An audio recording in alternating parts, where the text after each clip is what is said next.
Hi everyone, Aaron here for Zollotech, and the iPhone XS and XS Max came out today, and so I picked up one of the leather cases.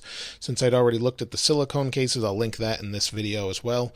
But this one in particular is their green color. It comes in at $50. It's forest green, and you'll see here it says XS leather case, not 10, XS only.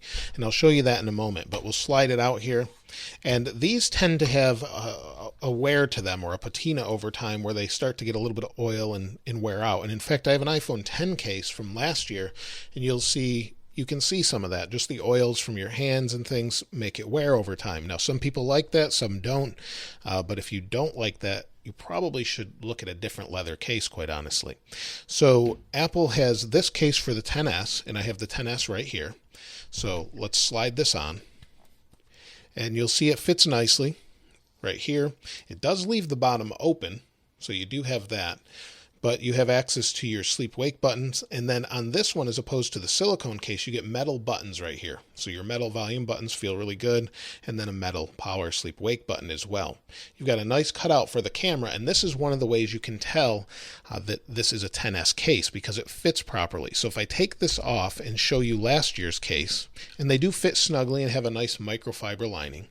But let me slide this up here. And if we take last year's case, put this on here, you'll see it does not fit properly down at the base of the camera. So you really can't use this. I guess you could, but it doesn't really fit properly. So you probably don't want to use a 10 case with it. Now, also, if you bought one of those really expensive $100 leather flip cases from Apple, unfortunately, the same thing applies here. So you're going to have a little notch there where it's sticking over. It seems like it might fit a little bit better if you push your finger down under there. You get away with it a little better. There's a little bit more room or give here. So that's good, considering it's a $100 case. But if you have iPhone X leather cases and it's not this one, or really silicone cases or anything else, you really need to buy a new one or get a case from a different company. And you'll see this will fit, though, on an iPhone X. So I have an iPhone X right here. So I have it on the iPhone X. You'll see it fits well. There's a little bit of a gap here, and that's how you can tell it's a 10. So if you put this on a XS, it fits snugly. If it's on a 10, you've got that little gap.